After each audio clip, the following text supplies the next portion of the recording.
この世界に飽きたぞ、黒魔導士。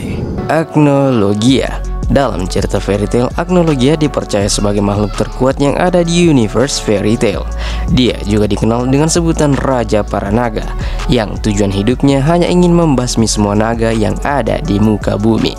Agnologia juga dipercaya sebagai sumber kehancuran, yang mana dengan kehadirannya saja maka akan menimbulkan kekacauan. Karakter Agnologia juga disimbolkan dengan bencana, pemusnahan, dan semua kata-kata yang mengacu pada pembinasaan.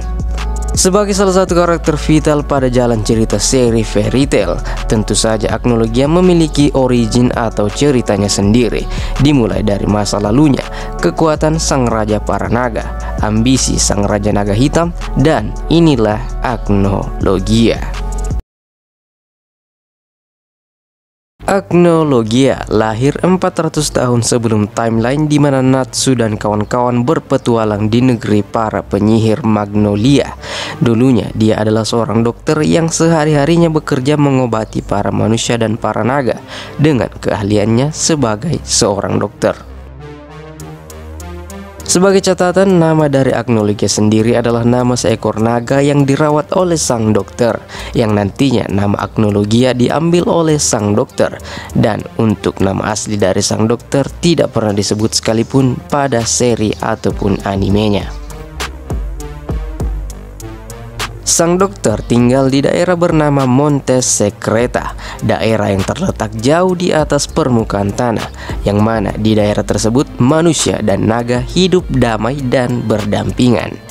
Kehidupan di Monte Secreta awalnya sangat damai, sampai naga-naga yang sempat singgah di daerah tersebut berjanji akan melindungi tempat tersebut dari mara bahaya. Perjanjian tersebut terjadi karena perlakuan manusia yang ada di Monte Secreta, yang memperlakukan naga selayaknya makhluk hidup atau setara dengan manusia. Namun kehidupan yang tadinya damai berubah menjadi mencekam ketika para naga yang tadinya berjanji akan melindungi tempat tersebut tanpa alasan yang jelas meluluhlantahkan Monte Secreta. Sang dokter yang melihat langsung kehancuran tempat tinggalnya langsung merasa dihianati. Sang dokter juga melihat orang-orang yang disayanginya tewas di depan matanya. Amarah dan rasa tak percaya yang bercampur membuat sang dokter bersumpah akan memusnahkan semua naga yang ada di muka bumi. Dokter yang tadinya sangat perhatian terhadap sesama berubah menjadi pribadi yang dingin.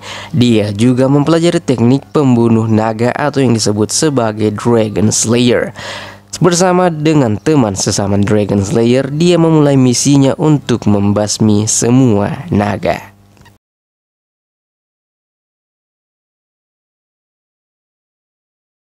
Dalam catatan sejarah fairy tale, Agnologia juga menjadi karakter yang menjadi ikon dari event fairy tale, yaitu Dragon King Festival.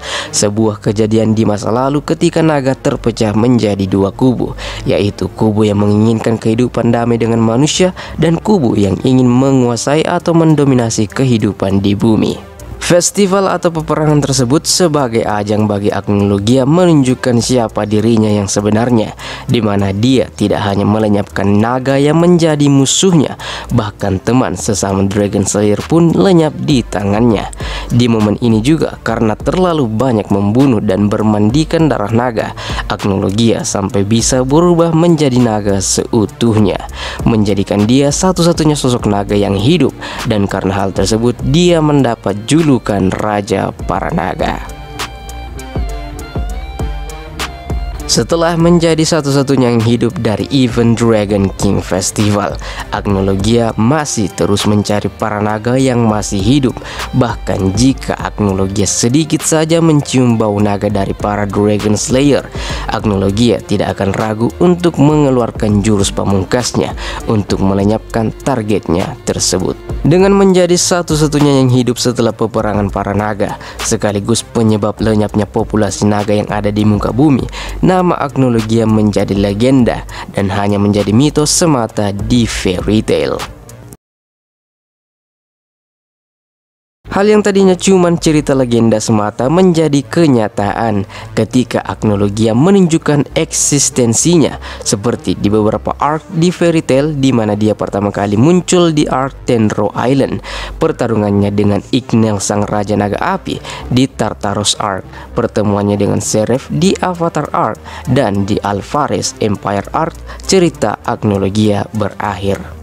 Setelah sekian lama menjadi sosok kehancuran di Fairy Tail, Agnologia memiliki kepribadian yang sangat jauh dari kata baik. Agnologia yang awalnya memiliki kepribadian yang sangat baik berubah menjadi kejam, haus akan darah, dan pribadi yang senang dengan kekerasan. Walaupun memiliki dua bentuk, yaitu bentuk manusia dan bentuk naga, tidak membuat Agnologia memiliki personality atau kepribadian yang berbeda. Malahan di bentuk naganya, Agnologia lebih menjadi makhluk yang destruktif. Saking bengisnya Agnologia, Zeref sang last boss di Fairy Tail mengakui Agnologia sebagai makhluk yang sangat powerful.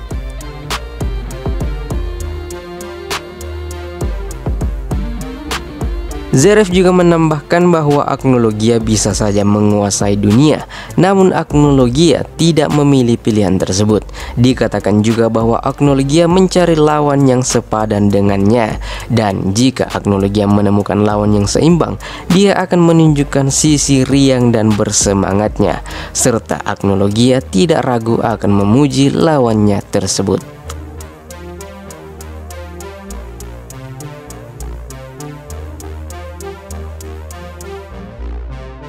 Agnologia yang sangat kuat melihat kaum manusia hanya sebagai serangga kecil semata. Dia juga tidak ingin dianggap sebagai salah satu dari ras manusia. Dan Agnologia juga mengabaikan semua kontak dengan manusia, yang menunjukkan sisi sangat sombong dari sang Raja Para Naga. Julukannya sebagai Raja Para Naga tidak didapat dan diklaimnya begitu saja. Namun ada bukti bahwa dia adalah naga yang paling kuat di antara semua naga yang pernah hidup di bumi.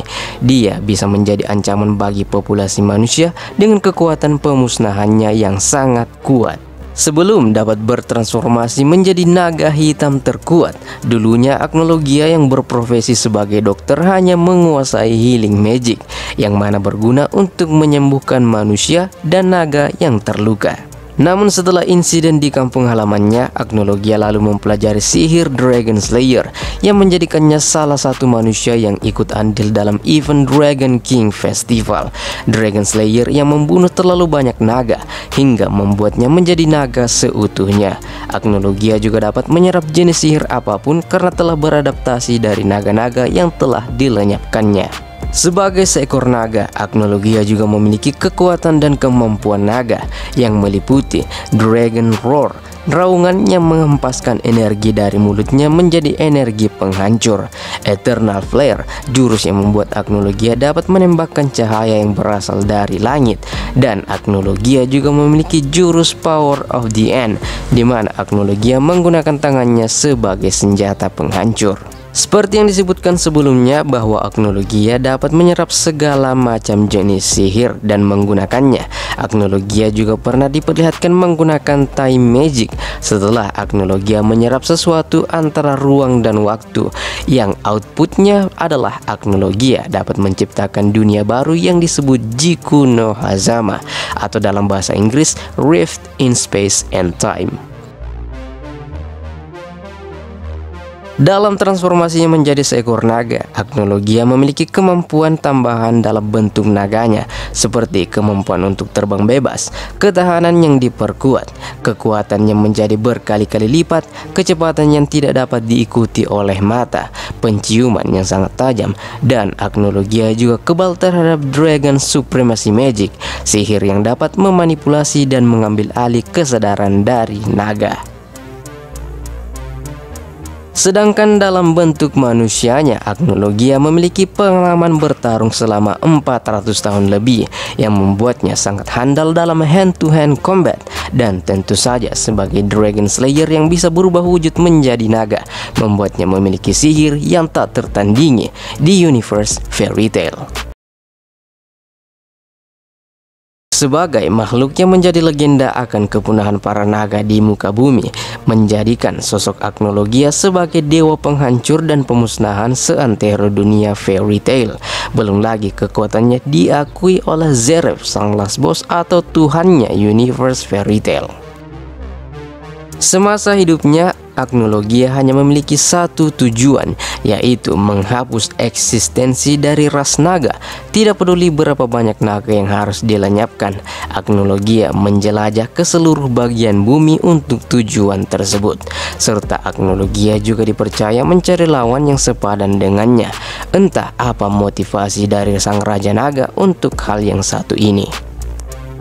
Dari Agnologia kita belajar bahwa makhluk yang memiliki rasa kepedulian yang tinggi dapat berubah menjadi makhluk yang kejam dan bengis setelah dihianati, dihancurkan berkeping-keping, dan kepercayaannya diusik dalam batas yang sangat tidak wajar. Kehancuran demi kehancuran, kemusnahan demi kemusnahan, kerusakan demi kerusakan yang disebabkan oleh Agnologia yang berawal dari rasa dendamnya dan dikuasai oleh kemarahannya, menjadikan Agnologia makhluk yang tidak dapat dihentikan atau diredam. Bahkan kemunculan dan kehadirannya merupakan suatu pertanda dari bencana itu sendiri. Oke, itulah video untuk hari ini tentang Agnologia. Tulis komentar kalian tentang sang Raja Naga ini. Terima kasih telah menonton, semoga kalian suka dengan konten ini. Dan sampai jumpa lagi di video berikutnya.